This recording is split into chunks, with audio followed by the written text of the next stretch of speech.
right, good morning, everyone. Do I have to hold this? Can you guys hear me? Okay.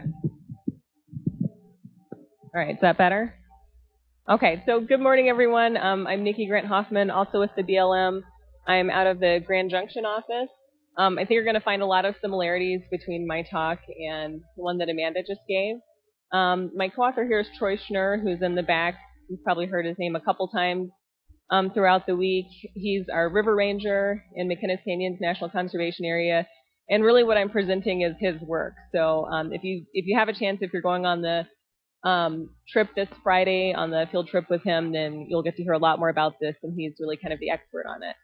So I'm the ecologist, and I work with the conservation areas that we have here in the western slope. So if you're not familiar with McInnis Canyons National Conservation Area, we're just to the west here, just outside of the town of Fruita. We kind of run west from Fruita and Grand Junction, and then overlapping the Utah border just a little bit. And then we have a section of the Colorado River, kind of known as the Ruby Horsethief section. It's about 22 miles, that green line that runs through. I don't know if I have a here. Yeah, okay, that green line that runs through. And that's kind of the section of river that I'll be talking about. So a little bit of history on Ruby Horsethief. I'm going to be talking about some cottonwood restoration, but it's kind of important to know a little bit of the background of this area. So like many of our river systems, this is an area that had many problems with invasives. It had a lot of kind of different treatments kind of leading up to the specific bits that I'll be talking about. So some of the previous work that was done, there was a fair amount of Russian olive removal, Russian knapweed. So in the picture you're looking at here, all of this gray is Russian knapweed. There's some tamaris here along the river. Also purple loosestrife, white top, and musk thistle are some of the kind of more prominent weeds that we've had. So again, just to give you an idea, this is in September of 2005. This is a tamaris removal project that happened in the Me area. So again, lots of tamaris here. And then about a month later, this is what it looked like. So if you kind of key in on this little piece of wood here, you can kind of get the idea of the before and after that tamaris removal. So this is kind of a closer up of that 22-mile stretch that I was talking about. These different names are mostly associated with different campgrounds that we have. This is a really popular boating area. There are a lot of folks that go down this section of river. The cottonwood restoration that I'm going to be talking about specifically is at this Me area right in here. So that's Me Canyon, Me Bench, and Me Corner, and then several campgrounds that we have here. But a lot of this restoration work has gone on throughout the river. I'll just specifically be talking about Me. So a lot of this started with a fire. It was a human-caused fire that was in 2005. There was some restoration money that went along with that fire. So it was broadcast with native seed in November of 2005. And then also as part of that restoration, there were some cottonwoods that burned, so there was some cost recovery to try and replant some of those cottonwoods. So that's kind of where our story begins. So in October of 2006, Troy started planting some of these cottonwoods that we had for restoration. Being that it was fire rehab money, there was kind of a time limit on when it needed to be spent and how it could be spent. So we went with potted plants that came from some local nurseries. These are all Populus freemontii. We didn't do any pole planting, so this is just potted plants. After that original kind of fire money and those fire plantings, we've also been able to do lots of plantings with different partners and volunteer groups, which Amanda talked about our seasonals, which, you know, we do get so much done with seasonals, and it's really going to be difficult this summer not having any seasonals. But we also do a lot with partners, which is another big way that we're able to get a lot more work done than we can just on our own. So specifically with this, we've worked with some different Boy Scout troops. We've also worked with with Western Colorado Youth Conservation Corps, and then more recently Colorado Canyons Association, which is a friends group that works with the 3 NCAs that we have here in Western Colorado. So when we planted these cottonwoods, kind of starting in 2006, there was kind of some mitigation that went along with these. We knew that cottonwood restoration was difficult, so we wanted to do as much as we could to try and increase that survivorship. So the first thing we said, and Amanda talked about this as well, is we wrapped each of them with wires. You can see here there's a piece of rebar and some wire around these cottonwood seedlings, because as Amanda said, beaver are a force to be reckoned with here in the western slope. So they were all wrapped with wire. Also, with the original plantings after the fire, we had dry water, which is a polymer. It's meant to hold water and hopefully kind of slowly release it, and those were planted kind of down with the potted plantings, those original plantings after the fire. And then the other thing we did is, as I said, if you remember back to that picture, we have a lot of campgrounds along here, and there's a lot of summer use. So we kind of went with a volunteer effort. So at each campground, we have one of these stakes, and it has a nice little sign on it that says, please water cottonwood with a bucket. And so hoping that folks, as they're stopping and camping, will take a few minutes and water some of those cottonwoods as they're going through. And there are certainly folks that come back to that stretch of river every year that have kind of seen this project going on and that really kind of take pride in it and take some ownership and do really use these watering stations. So. In 2009, Troy started something kind of new. Along with those watering stations, we were still getting a lot of water-stressed trees, and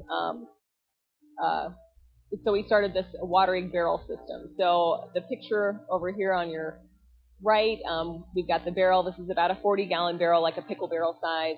And then he set it up with this kind of blue apparatus at the bottom. So this is a timer, and there's a valve there. So we can set that timer. I think last summer it was every other day. It would come on for about 30 minutes, kind of in the early morning hours. So on each barrel there are about 2 or 3 trees that will be hooked up to that barrel. The way it works is this hose comes out of the timer, comes out of the barrel on the timer, and then that will run to 2 or 3 trees. At each of those trees, there'll be a perforated hose that's threaded down through a stake about 3 feet deep right next to a cottonwood. So watering, not just surface watering, but also kind of subsurface. And these are filled about every 3 weeks. So Troy heads down the river during the summer months about every 3 weeks and refills these barrels. So with this, Troy was kind of noticing there were places that cottonwoods were doing really well, places they weren't doing so well, and so we implemented some kind of more sophisticated monitoring to see if we could pick up on where these cottonwoods are doing well and why. You know, is there something that we could look at apart from, well, this just kind of looks like a nice place to spot cottonwoods, to plant cottonwoods? Is there something that we could pick up on that would kind of increase our survivorship? So in 2010, he began monitoring, kind of when all was said and done, we had a data set of about 30 trees that were monitored for 3 years. With this, we were just kind of monitoring something relatively simple, something that Troy could do as he's going down the river, as he's filling buckets and doing other things, some data that he could easily take on these trees. So we looked at distance to river, so that's the distance the cottonwood is from the river, the moisture at 8, 16, and 24 inches, and then our response was growth. So there was a height taken in the spring in about April, and then there was another height taken in October. So the difference there we kind of counted for as our growth for that season. We wanted to see if we could relate that to those moisture levels or the distance to river. So in 2010, after the first year, Troy kind of came to me and said, I'm taking all these measurements. Is it telling us anything? If I keep doing it, it takes a lot of time. As I'm going down the river, it really slows me down. Is this something I should continue? So I just did an AIC analysis. So that's AIC's information criteria. Basically, just tells you which models are best fitting your predictor. So of the moisture levels, the distance to river, which of those are our best predictors for our growth? I also looked at some correlations between the variables to see if there was something we could drop out. If there were 2 variables that were highly correlated, then no point in measuring both. We could just measure one. And then I also just kind of took a quick look at some potential relationships to see if it looked like any of those things were kind of related with growth. Our best models included distance to river and moisture at 8 inches. Moisture at 24 was kind of in our OK models, and moisture at 16 really didn't tell us much. It was pretty highly correlated with the other moistures. The difference in our AIC, so AIC, the number itself doesn't really mean anything. You kind of have to compare between the best and the worst. So our best was about 164, our worst was about 168, which isn't a big difference, but it's a difference. And then it's important to note on these, our models, our R-squared was about 0.1, so that's kind of telling you that about 10% of your variation is explained by what we're measuring. So it's not the best predictors. You're never going to get really high R-squareds with ecological models because nature just doesn't work that way. But it's still not a really high one, but it was only 1 year's worth of data. It's like, well, it's not 0.01, which would have been much worse. So again, looking at our first year results, we didn't really have a lot of significant results, which again we didn't expect with just 1 year's worth of data. Something that we might have expected to see, which you can kind of see over here in the graph. So here we're looking at moisture at 8 inches and tree growth, and what we might expect to see would be a line kind of going up. And that would mean as we have more moisture at 8, we have better growth. And especially given that we were using potted plants, so these are going to be plants where, at least to start, those roots are going to be fairly shallow. You might expect that that shallow moisture would be particularly important in those first couple of years until the roots kind of grow down. So, if you look at those red dots, which are the dots on our barrels, these are the trees that are on our barrel, you could maybe draw a line through there and kind of convince yourself it's going up. Again, it wasn't a significant relationship, but after first year, we're like, well, if we continue monitoring this, that relationship may tighten up and we may see that that's important. These blue dots are the trees not on a barrel, and this was kind of marginally significant, and it's going kind of opposite of what you would expect. It's kind of important to note these trees that were not on a barrel were slightly older, so it makes more sense that the moisture at 8 might not have been as important, and it's also only 5 points. So I don't really think there's a lot of ecological meaning to this. I think it's just kind of the way it shook out with those 5. And then our other important predictor was this distance to river, and here, there's not really much. There wasn't a significant difference. I just kind of put it up there so you can see. So basically, after 2010, we said, well, we don't have a lot, but let's keep monitoring and see if any of these relationships tighten up, if any of these become more important over time. So in 2012, so moving forward, we continued to measure distance to river, the moisture at 8, and the moisture at 24 on those 30 trees.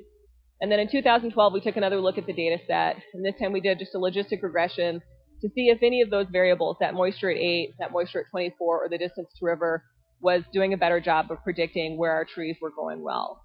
And the answer to that basically was no. No relationships, nothing significant. I couldn't even convince myself of much of anything. So really, we didn't pick the best predictors, as Amanda said. It's really kind of difficult to cue in on where these cottonwoods are doing well. You can go out and plant them and say, boy, they really look great there, and they're really struggling here, but we haven't so far done a good job of really picking up on what kind of cues we can figure out to look at that. And after hearing Amanda's talk, maybe we should be looking more closely at the vegetation. But at least with what we looked at for these last 3 years, those don't seem to be predicting. A little bit more about that story. So in 2011, we had really high water. And basically any of the relationships that we saw kind of went out the window in 2011. Our moisture levels were really high everywhere. Our distance to river was really low. So these might be better predictors in our drought years. If we have a year with high water, then these kind of lose importance because there's just more moisture. With most of these plantings, we're not getting too far from the river, so in a high water year, we're just not going to be picking up a lot of differences. We did have some kind of other interesting results. So of the 30 trees that we planted, we had 4 that died, and we had 5 that were topped by beaver. I'm certainly someone's thinking back to a couple of slides ago, and we had these pretty nice hefty cages, and you're thinking, well, if you wrap these, then how did you lose 5 to beaver? And that's because in the western slope, our beaver are really more like this. So here's a picture of one of the trees that was taken by a beaver. As you can tell, there's some pretty hefty wrapping here. This was a pretty tall tree. It was, along the same lines of these other trees. And actually, the tree next to it, you can't tell, but it did have many lower branches that were all taken off up to the top there. So, even with some pretty substantial efforts to reduce the beaver predation, we still do lose trees to beaver. And you kind of got to hand it to them there. They're definitely crafty little guys. So another thing that we picked up on just kind of visually, and I apologize, this isn't the best picture, but it was much more dramatic when we were out there on the river that day. So over here on your right, these are some trees that are on a barrel, so that are being watered by a barrel, and then these are not. And as I said, this was in June. And so, if you kind of look closely, these have more leaves. They're showing less water stress than these on the right. So that watering is still making a difference even for these fairly large trees. And this was a fairly low water year. You can kind of take a look here at the beach and see, at fairly low water, they're still needing some supplemental water. Just a closer up picture of these trees, kind of noticing how stressed they are. And then if you contrast that with this next picture, this is a little bit farther down the river. These are trees that are not on a barrel, and this picture was taken the same day. So you can really tell that there are some places where they're doing better. And, unfortunately, I didn't get the river in this one, but the actual distance to river isn't that different between these.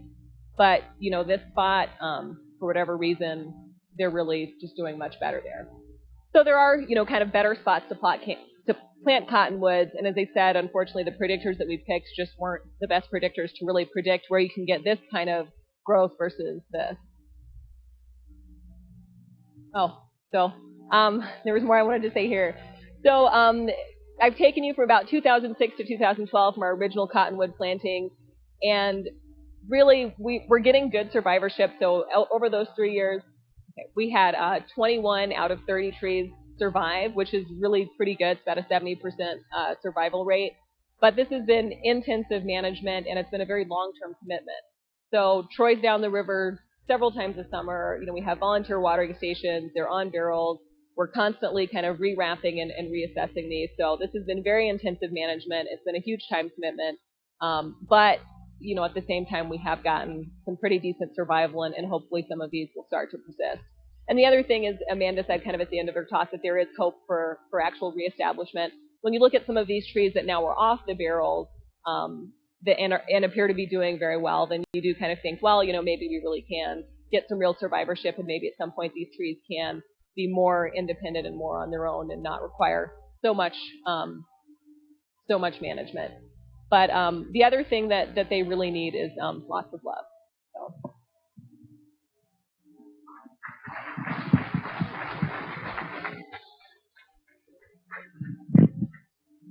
Any questions? Okay, I'm coming back.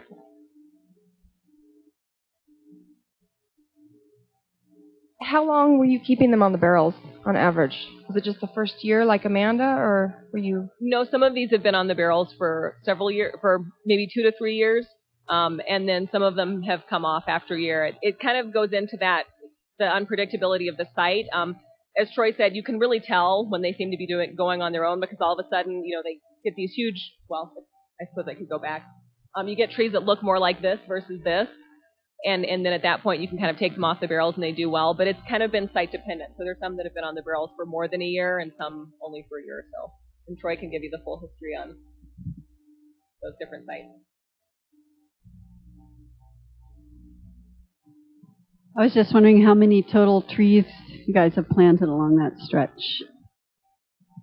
More than 30. Troy, do you know the total number for the full stretch?